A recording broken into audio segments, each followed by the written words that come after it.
En una localidad cercana al lago de Galilea, vivía una mujer cuyo nombre, María Magdalena, ha perdurado con el tiempo. Aunque los textos antiguos revelan poco sobre su vida íntima, la constante repetición de su nombre sugiere que fue una figura reconocida en su entorno. Vivió en una época en la que la participación de las mujeres en la vida pública era escasa. Aún así, su presencia aparece una y otra vez en los relatos sobre un grupo que seguía a un maestro de palabra intensa. Su nombre no solo se menciona, sino que ocupa lugares de privilegio, lo que indica una cercanía singular con los hechos narrados. Si bien los registros no detallan con precisión sus funciones, su aparición en momentos decisivos apunta a un rol activo. A veces se la nombra junto a otras mujeres que sostenían al grupo con su presencia, sus bienes y su afecto. Que su nombre aparezca con mayor frecuencia que el de otras mujeres revela una importancia que no parece accidental. Con el tiempo, su figura fue entrelazada con la de otras mujeres mencionadas en los mismos textos. Esta superposición alteró la percepción original de su identidad. Versiones posteriores impusieron sentidos que no estaban en los escritos antiguos, diluyendo su papel verdadero. A pesar de esas reinterpretaciones, su nombre resistió. Las tradiciones, aunque diversas, conservaron su figura. A través de siglos y culturas, María Magdalena fue asociada a múltiples rostros, pero siempre próxima al origen del movimiento.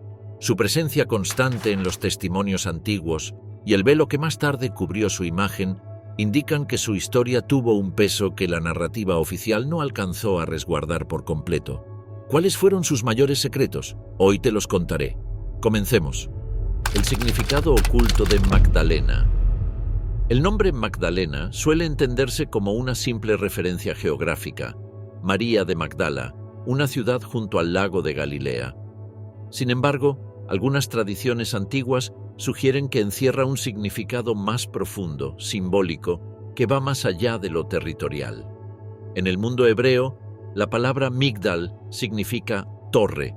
En particular, la expresión Migdal Eder, mencionada en el libro del profeta Miqueas, se traduce como la torre del rebaño. Esta imagen aparece en contextos donde se evocan figuras de vigilancia, protección o revelación. No se trata de una estructura literal, sino de una metáfora densa de sentido. La torre no impone su altura, observa, no aísla, custodia. En el lenguaje simbólico, representa a quien ve lo que otros no alcanzan, a quien permanece firme sin necesidad de estar en el centro. Aplicado a María, ese título sugiere más que un origen, insinúa una función silenciosa pero esencial. Bajo esta luz, la Magdalena no aludiría solo a una mujer de Magdala, sino a una figura que sostiene desde la vigilia, como una torre que resguarda lo frágil desde el margen. Su papel no fue de mando visible, sino de una atención constante que mantuvo viva la raíz del relato cuando comenzaba a desdibujarse. Este tipo de denominaciones simbólicas no era ajeno a la antigüedad. Los nombres evocaban misiones, cualidades o destinos. No solo señalaban a alguien, insinuaban un llamado. En la tradición judía, las torres eran estructuras solitarias, expuestas y firmes. Desde ellas se divisaba el rebaño, pero también los peligros. Quien ocupaba ese lugar debía sostener la atención incluso cuando nadie más miraba. Una figura así no requería autoridad formal, sino fidelidad interna.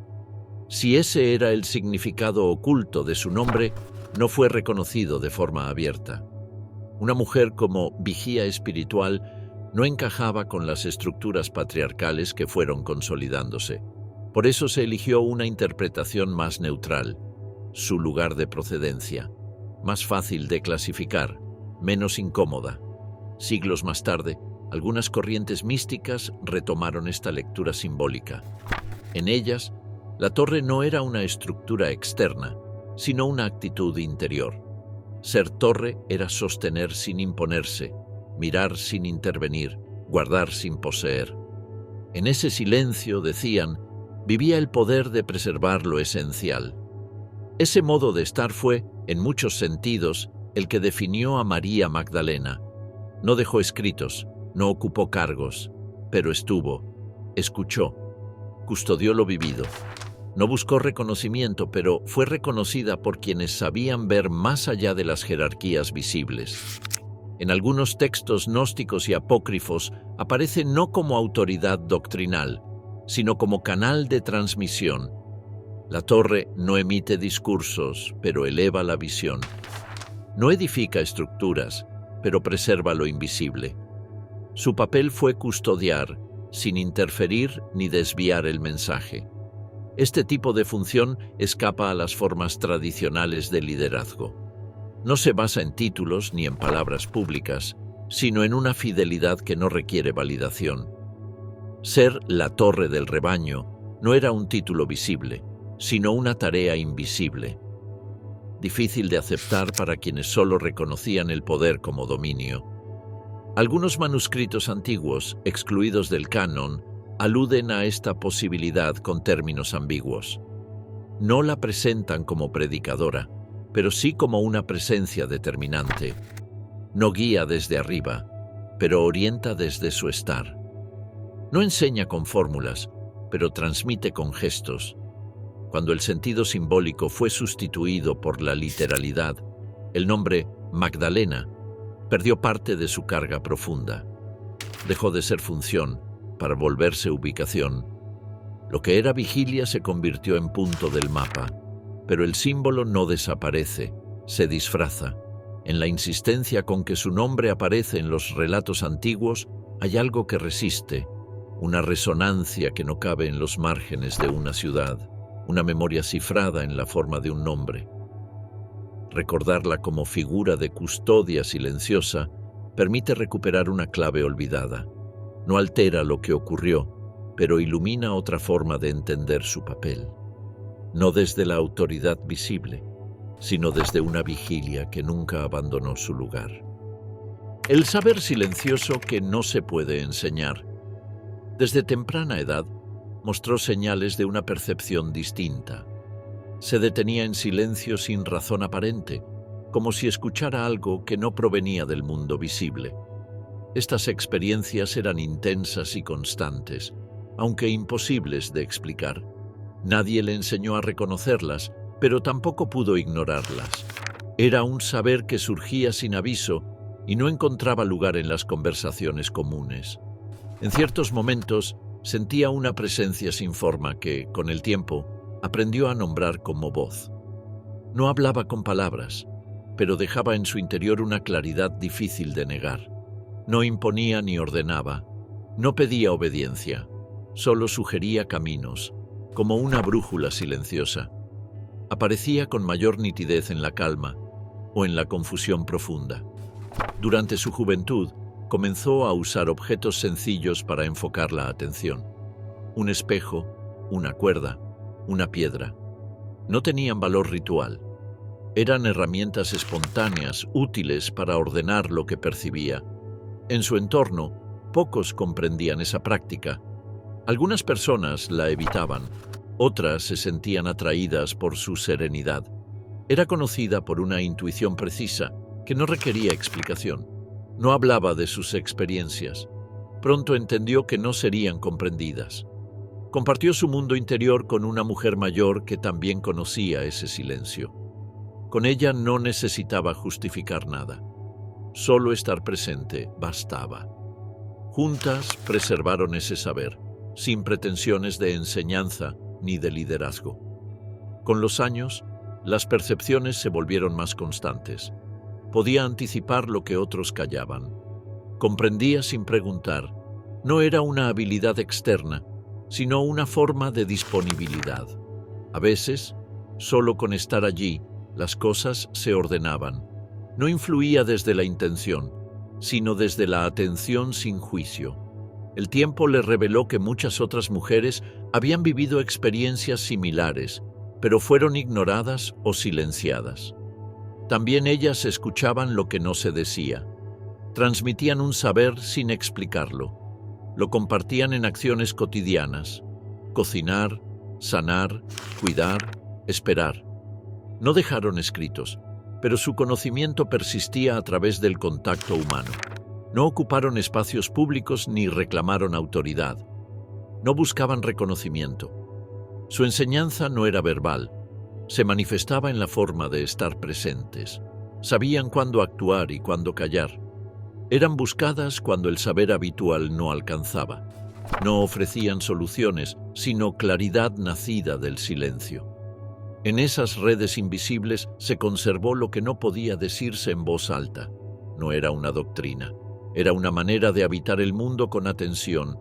El saber no se poseía, se custodiaba, se cuidaba y se ofrecía solo cuando encontraba eco. Comprendió que ese conocimiento no debía imponerse ni divulgarse a destiempo. Lo esencial debía guardarse hasta que alguien lo necesitara. La sabiduría no dependía del reconocimiento. Vivía en la espera, en la escucha, en el acto de estar disponible sin buscar protagonismo. Su historia no fue única. Representaba una línea de mujeres que conservaron un legado invisible. Mujeres que no fundaron escuelas, pero dejaron huella en quienes supieron observar. A través de ellas, la memoria de lo esencial fue protegida sin palabras. La partida que nadie registró. Años antes de aparecer como figura cercana al maestro, María Magdalena había tomado una decisión que alteraría su destino. Vivía en una comunidad próspera, regida por normas y expectativas. Su entorno le ofrecía estabilidad, pero no espacio para la inquietud que crecía en su interior. Había sido educada en los ritos propios de su condición. Participaba en las celebraciones, cumplía con lo esperado. Se unió en matrimonio con un hombre respetado y tuvo una hija. Todo parecía en orden. Sin embargo, una disonancia se instaló en su percepción. Lo cotidiano no alcanzaba. Lo ritual no explicaba lo que sentía cuando cerraba los ojos. Su cambio no fue impulsivo, fue un proceso callado. Con el tiempo, la vida que llevaba comenzó a parecerle ajena, no por desprecio ni rechazo, sino porque su conciencia se inclinaba hacia otro lugar. Aún sin saber hacia dónde, ya no podía quedarse. No hubo confrontación. No intentó justificar nada. Simplemente se retiró. En su comunidad, una mujer que abandona su hogar sin motivo aparente es vista como un riesgo. Circularon rumores, que había perdido la razón, que estaba poseída. Pero quienes hablaban no sabían, y ella tampoco podía explicarlo con palabras comunes. Dejó a su hija bajo cuidado seguro. No para olvidarla, sino para no arrastrarla hacia lo incierto. Comprendía que lo que la impulsaba era personal. No podía exigir que otros compartieran su impulso. Su partida fue un acto de respeto tanto como de ruptura. Durante el trayecto, la imagen de la niña volvía a su mente, no desde la culpa, sino como una presencia constante. No escribió, no pidió ser entendida.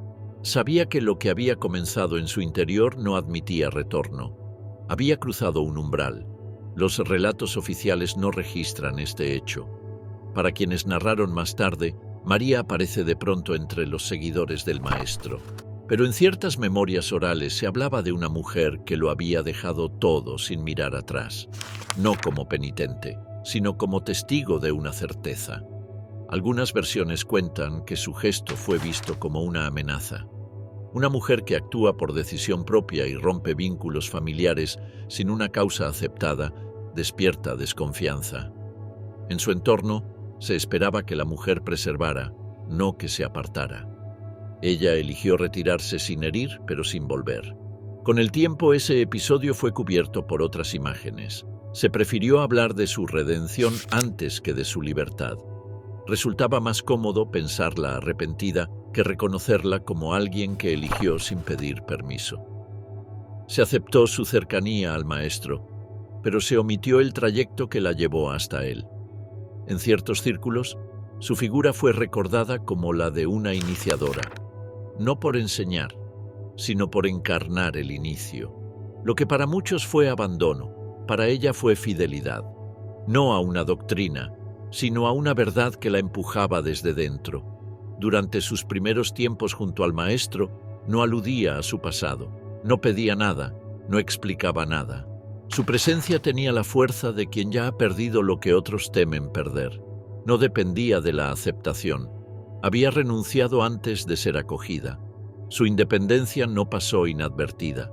Algunos la miraban con respeto, otros con distancia. Había algo en ella que no se podía clasificar. No hablaba mucho, pero su modo de estar bastaba. No buscaba destacar, pero era imposible no percibirla. Esa elección, casi borrada por los relatos posteriores, fue su primer acto de transformación. No necesitó doctrinas ni instrucciones, solo la certeza de que su lugar ya no era aquel del que partía. Su gesto fue una forma de decir que el camino no comienza cuando se aprende, sino cuando se deja atrás lo que ya no pertenece. No fundó una escuela, no escribió su decisión, pero quienes supieron observar reconocieron en ella el sello de quien ha renunciado por convicción. Esa fue su preparación, esa la raíz de todo lo que vendría después. De nombre ajeno. En los relatos antiguos hay una figura sin descripción precisa. Se le llama el discípulo amado. Aparece cerca del maestro en momentos clave. Se recuesta sobre su pecho. Está presente en la cruz y también en la tumba vacía. Sin embargo, su identidad no se especifica con claridad. Algunos lo han asociado con Juan, hijo de Zebedeo, pero esa identificación nunca es explícita. Otros han sugerido que ese nombre oculta a alguien más. En ciertas tradiciones esotéricas se ha propuesto que esa figura fue en realidad María Magdalena, no como símbolo, sino como persona velada bajo otro nombre. Esta lectura no surge del afán de misterio, sino de una mirada alternativa sobre los textos. En ellos, ella aparece en los mismos lugares que el discípulo anónimo. Ambos están al pie de la cruz. Ambos en la tumba. Ambos reciben una encomienda directa del Maestro.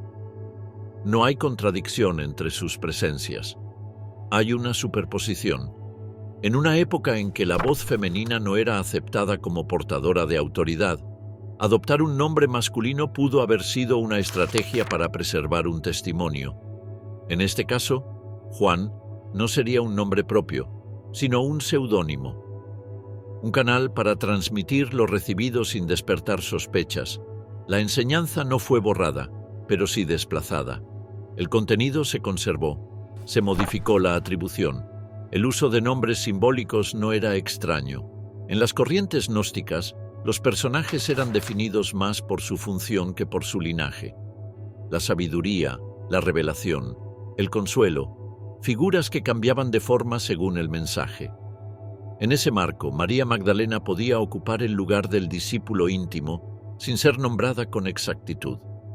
Lo esencial no era el nombre, era la cercanía, la escucha, la transmisión. Algunas obras marginales conservan esta ambigüedad. En ciertos manuscritos, el discípulo amado no tiene género. Es simplemente quien entendió, quien permaneció. Esta falta de atributos pudo haber sido intencional, un modo de eludir la censura, un gesto de resguardo frente a un entorno que solo aceptaba lo masculino como mediador válido. La atribución a Juan permitió que la enseñanza no fuera interrumpida. No fue una mentira, sino una transformación. El rostro cambió, pero el núcleo permaneció. Las frases atribuidas al discípulo sin nombre resuenan con la experiencia de María Magdalena tal como fue recordada en otras fuentes. Su comprensión directa, su presencia constante, su vínculo no mediado con el Maestro. Algunas representaciones visuales refuerzan esta conexión. En ciertos íconos medievales, el rostro del discípulo amado se asemeja al de una figura femenina. El trazo es andrógino. El gesto, más cercano a la intimidad que a la instrucción. No prueban una identidad, pero sugieren una persistencia, una memoria que sobrevivió incluso bajo otro nombre. La desaparición progresiva de María en los textos oficiales contrasta con la presencia creciente del discípulo sin nombre, como si una figura hubiera sido desplazada por otra que cumplía la misma función, sin el obstáculo del género. Este tipo de sustitución simbólica no fue ajeno a los procesos de canonización. Lo que no podía decirse abiertamente fue dicho en clave. Esta posibilidad no altera el mensaje, pero revela un patrón. Las voces femeninas que no podían hablar fueron conservadas en otros tonos. Se usaron formas neutras, figuras encubiertas, narraciones indirectas. Así sobrevivió parte de lo que quiso transmitirse, no como doctrina, sino como rastro. El lugar de María Magdalena no fue borrado del todo. Fue disuelto en símbolos. Su enseñanza no se interrumpió, pero se volvió irreconocible. Su cercanía fue conservada bajo el título de otro, su presencia bajo el silencio. En esta lectura, Juan no sería un rival, sería una máscara, un canal de resguardo, la continuidad de una enseñanza que no encontraba espacio en los cauces oficiales. Lo que ella había recibido no podía perderse, pero tampoco podía exponerse sin consecuencias. Se conservó bajo otro nombre, no por temor, sino por fidelidad. La alianza que la historia ocultó. En los primeros textos que mencionan al maestro de Nazaret, hay una mujer que destaca dentro de su círculo cercano. Su nombre se repite más que el de otras figuras femeninas y en ciertos pasajes, su presencia genera reacciones particulares entre los discípulos varones. Esa tensión sugiere un vínculo distinto al de una simple compañera o seguidora. Los textos del canon no mencionan un matrimonio formal.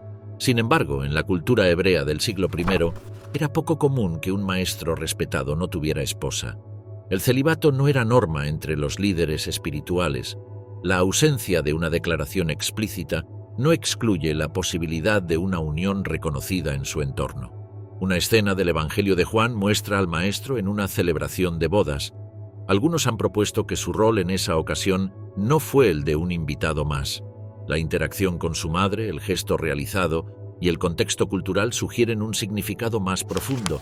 Otro episodio significativo es la unción con perfume, donde una mujer rompe un frasco costoso y unge su cuerpo. En su tradición, este acto aludía a la consagración de reyes o esposos. No era solo un gesto afectivo, transmitía una alianza íntima, leída con naturalidad en los códigos de su tiempo. En otras culturas del mundo antiguo, existía la figura del matrimonio sagrado. No era un contrato legal, sino una representación de equilibrio entre lo humano y lo divino, una unión entre el guía y una mujer consagrada, concebida como fuente de renovación. Desde esa mirada, la figura de María Magdalena adquiere otra profundidad.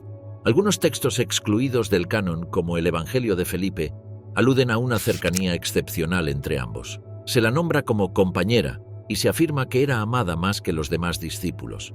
Aunque simbólica, esta expresión no era ajena al lenguaje conyugal de la época.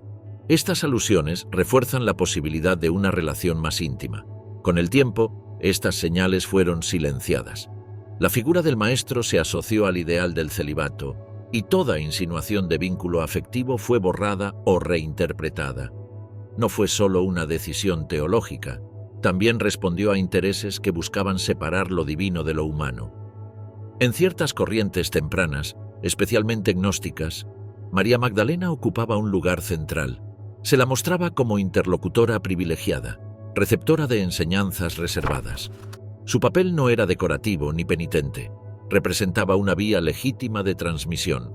Durante la Edad Media, esta narrativa resurgió de forma velada en relatos sobre el Grial. Allí, una figura femenina guarda un secreto ligado a una unión perdida. Aunque simbólica, esta imagen ha sido interpretada como una memoria transformada de la compañera original. Algunas obras de trovadores también evocan a una dama oculta, amada en silencio, cuya historia no fue escrita. Eliminada del relato principal, su figura fue reducida a la de arrepentida. Ese cambio alteró su percepción y diluyó su verdadero papel. En un contexto donde las mujeres activas eran desplazadas o convertidas en símbolos menores, su imagen fue adaptada a los moldes aceptados por las estructuras dominantes. La falta de registros escritos sobre una unión formal no invalida su posible existencia. La cultura oral tenía más peso que los documentos y muchas relaciones eran conocidas sin ser escritas. Los autores de los evangelios, formados en una estructura patriarcal emergente, pudieron haber omitido lo que no encajaba en el nuevo modelo teológico. La posibilidad de una alianza entre el Maestro y María Magdalena no busca alterar el mensaje, sino iluminar su contexto. Una unión de igual a igual fundada en el conocimiento compartido y la experiencia viva. Reconocer esta posibilidad permite una comprensión más plena del lugar que ella ocupó en los comienzos de aquel movimiento. El cuerpo como grial silenciado. Durante siglos, la imagen del Santo Grial fue representada como un objeto físico. A menudo se lo describió como la copa usada en la Última Cena, o como un recipiente sagrado con cualidades extraordinarias. Estas interpretaciones populares se centraron en su forma, no en su posible significado original.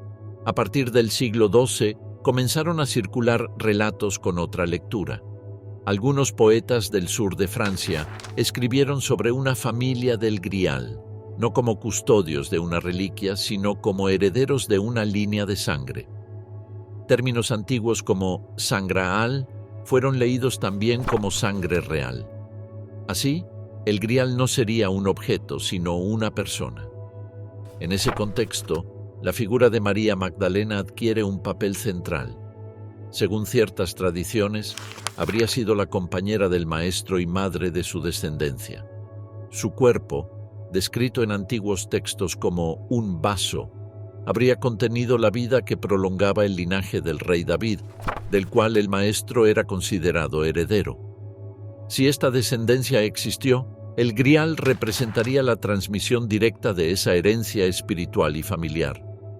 La sangre contenida en el símbolo no sería literal, sino una vida humana que debía ser preservada. La misión no era proteger un artefacto, sino custodiar un mensaje encarnado. Estos relatos no fueron incluidos en los textos oficiales. Sobrevivieron como leyendas, imágenes y canciones. En ellos, la figura femenina que acompaña al guía no aparece como discípula secundaria, sino como portadora de un legado. El Grial, en estas versiones, es símbolo de unión entre lo divino y lo humano, entre lo que se transmite y lo que se guarda. Algunas narraciones cuentan que, tras la ejecución del Maestro, María fue llevada a otro lugar. Su partida no obedecía solo a razones personales. Si llevaba consigo un hijo o una hija, el motivo era proteger una vida que representaba la continuidad de un linaje sagrado. En ciertas representaciones, el Grial comenzó a adoptar formas femeninas. Se lo mostró como flor, cáliz abierto, recipiente fecundo. Estas imágenes no eran meramente ornamentales, portaban un mensaje. El símbolo no era neutro, evocaba la capacidad de dar vida, la memoria encarnada, el cuerpo que resguarda lo esencial. En algunos textos bíblicos, el cuerpo humano es nombrado como vaso. Esta figura sugiere que el valor del símbolo no residía en su materialidad, sino en su contenido. Si el cuerpo de María fue el recipiente de una vida consagrada, su papel no fue decorativo ni doctrinal, fue estructural. Sostuvo la posibilidad de una herencia viviente. Aceptar esta lectura implicaría reconocer que la historia oficial omitió una parte crucial.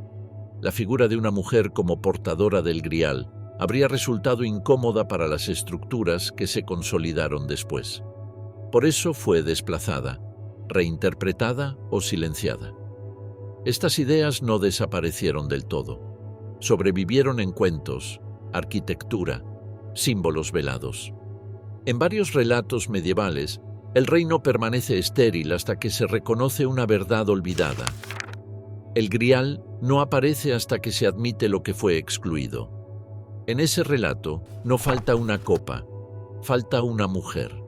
Algunas leyendas hablan de una hija, no como heredera política, sino como continuidad de una promesa velada. Su existencia plantea otra dimensión del Grial, ya no como objeto perdido, sino como vida protegida. Una herencia viva, no una reliquia de poder. En esta versión, el Grial no debe ser hallado. Está presente, aunque disfrazado. Su símbolo perdura porque resguarda algo que no puede decirse directamente. La mujer que fue testigo del final habría sido también origen de lo que siguió. Aunque su rol fue silenciado, la persistencia de la imagen del Grial sugiere que otra verdad aún permanece. No como certeza confirmada, sino como memoria profunda de lo que fue guardado en el cuerpo de una mujer. El grial viviente no es una copa, es la historia de quien portó la vida. El viaje para proteger lo que no se podía nombrar.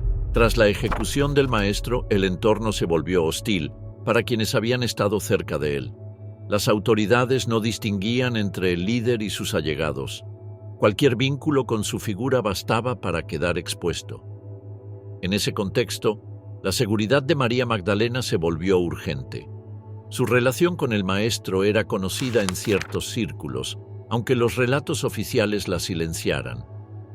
Algunos intuían que portaba más que recuerdos. Esa posibilidad aumentaba el riesgo. Permanecer era peligro. Partir, una necesidad. Según algunas tradiciones, un pequeño grupo logró salir en secreto. Entre ellos se menciona a un hombre influyente y respetado, José de Arimatea. Él habría facilitado los medios para organizar la partida. El objetivo no era huir del pasado, sino proteger algo que debía continuar. Egipto fue, probablemente, el primer destino. Alejandría, con sus comunidades diversas y cierta tolerancia, ofrecía refugio a quienes escapaban de conflictos religiosos. Si María llegó allí, lo hizo acompañada y con apoyo. Su presencia pasaba desapercibida, pero no estaba sola. Con el tiempo, las leyendas trasladan el viaje hacia el oeste. En el sur de Francia sobreviven relatos de un grupo que llegó por mar. En la región de Provenza, varias versiones mencionan a una mujer extranjera, llegada con antiguos compañeros del maestro.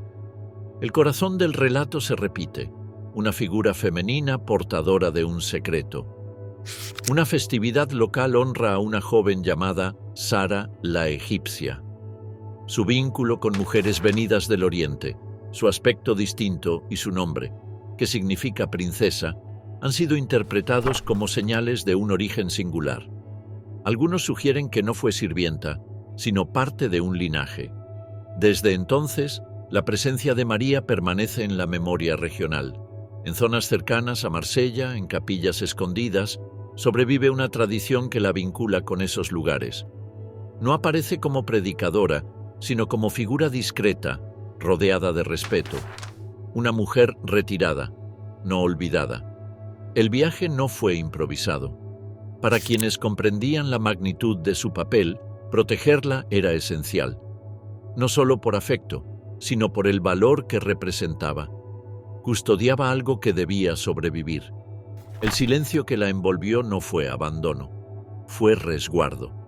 En un tiempo en que las ideas eran perseguidas, el anonimato era una forma de protección. Las historias sobre su exilio adoptaron formas veladas, imágenes, devociones, nombres indirectos. En las representaciones locales, su figura aparece con símbolos distintos, no como penitente, sino como guía. En cuevas, fuentes y colinas se conservan huellas de su paso. No celebran un pasado oficial, resguardan un legado íntimo transmitido sin ruido. La omisión de su nombre en los textos posteriores refuerza la sospecha de un retiro deliberado. Mientras otros discípulos son mencionados, ella desaparece. Su ausencia no implica irrelevancia. Puede señalar un ocultamiento intencional. Los relatos no fueron escritos por quienes partieron, sino por quienes se quedaron. Las memorias del viaje se conservaron lejos del poder. Se sostuvieron en rituales, en nombres, en relatos populares. Una mujer que llegó de lejos, una niña nacida en otra tierra, un santuario en su honor. Estos fragmentos componen otra historia. No hay rutas verificadas ni fechas precisas. Lo que persiste son señales, vestigios de un movimiento deliberado. El propósito no fue preservar una narración, fue proteger una vida. En ese trayecto, María actuó con determinación, no huyó, custodió. El viaje no fue renuncia, sino tarea. En tierra ajena, lejos de estructuras que la habrían silenciado, mantuvo viva una historia que no debía apagarse. El error intencional que la redujo a pecadora. Durante los primeros siglos del cristianismo, la memoria de María Magdalena se transmitía como la de una mujer cercana al Maestro. Su papel era reconocido en algunas comunidades sin asociaciones negativas. No fue sino siglos después cuando su imagen comenzó a modificarse profundamente. En los textos más antiguos se dice que fue liberada de una condición interna. Se habla de 7 influencias, sin explicar su naturaleza. No se mencionan actos deshonrosos ni conductas reprobables. Sin embargo, esa breve alusión fue usada más tarde como base para una interpretación errónea. El cambio decisivo ocurrió en el siglo VI. Una figura de autoridad eclesiástica propuso una lectura que fusionaba 3 mujeres distintas en una sola. La pecadora anónima mencionada por Lucas, María de Betania en Juan, y la mujer de los 7 demonios en Marcos, pasaron a ser, según esa versión, la misma persona, María Magdalena. Esa asociación no surgió de un análisis textual, sino de una lectura simbólica guiada por criterios morales. A partir de entonces, Magdalena quedó fijada como modelo de arrepentimiento, ya no como portadora de sabiduría ni de cercanía espiritual. La nueva imagen servía fines concretos. En un momento en que las mujeres comenzaban a tener influencia en ciertas comunidades, convertir a la más reconocida en emblema de redención limitaba su impacto. El modelo ya no desafiaba estructuras, se adaptaba a ellas. También cambió la representación visual. En pinturas y esculturas comenzó a aparecer con el cabello suelto, en actitud de penitencia, rodeada de símbolos que reforzaban ese nuevo estereotipo. La imagen visual consolidó una versión distante de la que ofrecen los textos originales. Aunque algunos autores posteriores cuestionaron esa interpretación, su voz fue acallada. El peso de la tradición litúrgica y doctrinal ya estaba fijado. La figura de la pecadora arrepentida persistió, sostenida por siglos de repetición. La transformación de su imagen respondió también a prejuicios más amplios. En muchas culturas antiguas, la sexualidad femenina era vista con sospecha. Presentar a una mujer influyente como moralmente cuestionable facilitaba su neutralización simbólica. Transformarla en ejemplo de conversión redirigía su legado. En ciertos rituales, la nueva imagen fue usada públicamente. Mujeres representaban a Magdalena como expresión de arrepentimiento. Estas prácticas consolidaban la interpretación errónea, perpetuando una visión moralizada de su figura. Otras fuentes, fuera del canon, ofrecieron una visión distinta. En textos gnósticos, María Magdalena aparece como transmisora de enseñanzas. No ocupa el lugar de pecadora, sino de interlocutora. No es objeto de redención, sino agente de revelación. El contraste entre ambas versiones muestra una división profunda, entre la autoridad institucional y las tradiciones desplazadas. Una figura activa se volvió pasiva. El protagonismo se convirtió en obediencia. La persistencia del estigma demuestra la eficacia de esa transformación. Incluso hoy, su nombre se asocia con un tipo de arrepentimiento sin base textual. La tergiversación perdura en el lenguaje común. Ciertos términos antiguos, mal interpretados, reforzaron el error. En algunos contextos religiosos, la palabra traducida como prostituta podía aludir a mujeres consagradas a funciones sagradas. El gesto de la unción, que pudo haber sido ceremonia de reconocimiento, fue leído desde los valores de otra época. La figura de la mujer consagrada era habitual en culturas anteriores.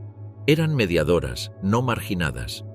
Al suprimir ese significado, se eliminó una dimensión esencial del relato. No fue solo un cambio de nombre, fue una reescritura que suprimió modelos alternativos de autoridad. Las figuras femeninas que no encajaban fueron convertidas en advertencias. El llanto reemplazó la palabra, el símbolo de sabiduría por el de culpa. Así se borró parte del contenido original, se oscureció su papel y se desplazó su legado. En lugar de recordarla por su participación activa, se impuso un arquetipo construido por necesidades externas. Con el tiempo, nuevas investigaciones y textos recuperados comenzaron a mostrar otra imagen, no como mito corregido, sino como historia rescatada. Lo que fue ocultado bajo capas de interpretación comienza a reaparecer, sin adornos, sin moralejas, solo como lo que siempre fue, una mujer que estuvo presente desde el principio. La memoria no escrita. En las primeras comunidades vinculadas al Maestro de Nazaret, no todos los relatos fueron escritos. Muchas experiencias se conservaron en la memoria de quienes las vivieron. Entre ellos, hubo figuras que no ocuparon un lugar visible en las crónicas oficiales, pero cuya presencia fue decisiva. María Magdalena fue una de ellas. Su nombre aparece con constancia en momentos clave, pero no se conserva ningún escrito atribuido directamente a ella. A diferencia de otros discípulos, su versión de los hechos no fue registrada en cartas, evangelios ni documentos reconocidos por las estructuras posteriores. No dejó fórmulas, ni mandamientos, ni interpretaciones teológicas. Lo que transmitía no respondía al lenguaje de los tratados, sino al del recuerdo vivido. Algunas fuentes marginadas sugieren que sí habló, incluso que dejó un testimonio. No como doctrina, sino como memoria personal. Su voz no pretendía establecer normas, sino preservar una experiencia. No fundó escuela ni desarrolló enseñanza sistemática. Relató lo que vio y comprendió, sin convertirlo en ley. Su forma de narrar era directa, despojada de símbolos. No buscaba reinterpretar los hechos, solo mantenerlos vivos. Ese posible testimonio, si existió, no se perdió por accidente. Fue desviado de los cauces principales. No por error, sino porque su forma no coincidía con las estructuras que se estaban consolidando. Era un mensaje que no se imponía, no afirmaba verdades únicas ni reclamaba autoridad. Por eso no fue condenado, solo omitido. En algunos textos apócrifos aparece como interlocutora de revelaciones íntimas. No enseña desde un púlpito, escucha, pregunta, recibe. Allí, la sabiduría se transmite en lo cercano, no en lo solemne. Su papel no es el de quien ordena, sino el de quien recuerda. Tal vez en esas voces veladas se escuchen ecos de su relato original. Algunas versiones más radicales sostienen que dictó o confió sus palabras a alguien de confianza. Lo habría hecho fuera de Judea, lejos de la vigilancia de las autoridades. No dictaba doctrinas. Hablaba de su experiencia junto al Maestro, de las decisiones difíciles, de las pérdidas, de lo que quedó cuando todo lo demás se extinguió. Su voz no buscaba convencer, solo no ser olvidada. Ese testimonio no figura en los archivos canónicos. No hay registro cierto de su existencia, pero su ausencia no prueba que no existiera.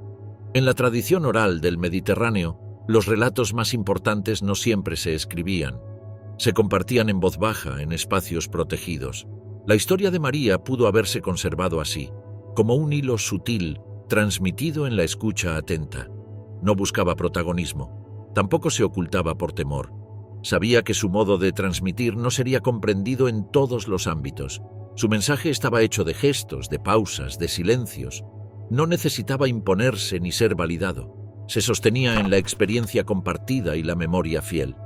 En algunas reconstrucciones modernas se ha intentado recuperar esa voz, no como invención, sino como eco. Se ha escrito sobre lo que pudo haber dicho, sobre cómo pudo haber vivido después, no para suplantar lo existente, sino para completar lo que fue fragmentado, para mostrar que, además de haber estado, también habló. Su presencia constante en los relatos más antiguos, su papel en momentos decisivos y el silencio que la envolvió después apuntan a una voz que no desapareció al azar. Fue una omisión deliberada, no como castigo, sino por conveniencia. Una historia desplazada para que otra pudiera afirmarse. No hay prueba concluyente de que haya dictado su memoria. Tampoco la hay de lo contrario. Lo que persiste es el espacio donde su versión debería estar, y la intuición de que, en algún lugar, su voz fue resguardada. No como mensaje público, sino como memoria confiada a quienes sabrían escucharla sin distorsión. El silencio elegido para proteger lo esencial. Tras la desaparición del Maestro, muchas voces se alzaron para reconstruir lo ocurrido. Algunas buscaron consuelo, otras orden, algunas más poder. De la mayoría de los protagonistas se conocen trazos, frases, destinos. De María Magdalena, en cambio, queda una secuencia de ausencias. Su presencia constante en los momentos centrales contrasta con el silencio sobre sus últimos días. No se registran discursos finales ni lugares de entierro. No hay reliquias ni cronologías aceptadas, solo fragmentos, rumores, ecos, señales sin confirmación. Varios territorios han reclamado su memoria. En algunos se honra su paso, en otros se repite su nombre, pero en ninguno hay certeza. Las versiones se bifurcan, unas la sitúan en retiro, otras en viaje, unas en compañía, otras en soledad. Todas coinciden en algo. Se apartó sin buscar ser recordada, no fundó comunidad, no dejó sucesores, no instruyó a nadie para custodiar su legado. Si algo transmitió, fue por otros medios, en actos mínimos, en gestos no inscritos. Su enseñanza no fue pública ni sistemática, fue un hilo sutil, sostenido en la experiencia compartida. Los relatos más antiguos no mencionan su muerte, no por olvido, sino por otra razón. Lo esencial de su figura no se concentraba en un final, sino en lo que encarnó mientras estuvo. No requería una tumba ni una biografía. Su silencio final fue parte de su forma de estar. En algunas regiones sobreviven tradiciones que aluden a una mujer extranjera que vivía retirada, cerca del mar o en las montañas. No predicaba, no recibía multitudes, solo permanecía. Esas leyendas coinciden en lo mínimo: una mirada honda, un ritmo distinto, una presencia que no requería palabras. A veces se la confunde con otras. A veces su historia se disuelve entre memorias ajenas. Eso no disminuye su peso, al contrario, revela cómo lo que no encaja en los marcos establecidos circula por otras vías. Su relato sobrevive como resistencia, no como dogma. En ciertos textos marginales se dice que guardaba algo, no un objeto ni un secreto cifrado, una forma de saber, una conciencia que no podía reducirse a fórmulas. No era propiedad ni revelación, era una manera de estar sin imponerse. Algunos han intentado reconstruir sus últimos años con imaginación respetuosa. Se la representa en cuevas, en márgenes, en refugios, no como penitente ni como exiliada, sino como alguien que eligió el silencio como custodia, no para ocultarse, para no ser deformada. Es probable que supiera que su historia sería alterada, que los relatos futuros la transformarían. No se defendió, no dejó escritos, no argumentó. Confió en que quien buscara con atención sabría distinguir lo real de lo atribuido. El final de su vida no fue narrado, pero su ausencia fue elocuente. Mientras otros quedaron absorbidos por instituciones, su figura permaneció fuera. Ese fuera no fue un error, fue un límite, un umbral que no debía cruzarse sin perder algo esencial. En muchas culturas el silencio es forma de transmisión. Lo no dicho se graba en el cuerpo, en la mirada, en la forma de habitar el tiempo. Si María transmitió algo, fue así. No con afirmaciones, con presencia. Su último silencio no fue vacío, fue contención. Fue su modo de evitar ser convertida en doctrina, su forma de no ser usada como argumento. En lugar de explicar, se retiró. En vez de disputar la memoria, la ofreció a quien pudiera sostenerla sin traicionarla. Ese silencio no interrumpe su legado. Lo preserva, no lo borra, lo protege de las formas que lo desfigurarían. Quien busca certezas no encontrará allí respuestas. Pero quien se detiene a escuchar, tal vez perciba algo, la huella de un saber distinto. Nada indica que su historia haya concluido, solo que no fue escrita con herramientas comunes. Lo que queda de ella no cabe en una narración lineal. No se acomoda a las categorías oficiales. Persiste entre sombras, como un canto sin registro, como una pregunta sin exigencia. Algunas personas, siglos después, dijeron haber sentido su presencia, no como aparición, como claridad repentina, no como milagro, como conciencia inesperada. No hay forma de probarlo, pero tampoco de negarlo. El silencio final de María Magdalena no fue derrota, fue elección. Fue su forma de permanecer sin ser poseída, su manera de dejar abierto lo que no debía cerrarse. No necesitó clausura, ni reconocimiento.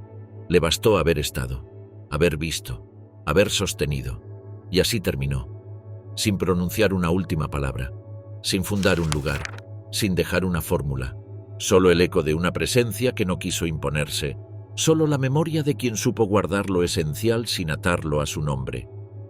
No todo legado necesita proclamarse para perdurar. Algunos viven en la forma en que cambian nuestra manera de mirar. La figura de María Magdalena no se impone, se revela si uno sabe detenerse. Lo que fue silenciado, desplazado o deformado no desapareció. Encontró otros modos de permanecer. Quizás más que respuestas, su historia nos deja una tarea: aprender a reconocer lo esencial cuando no lleva nombre. Y en ese gesto, recuperar no solo su memoria, sino también nuestra capacidad de mirar más allá del relato establecido.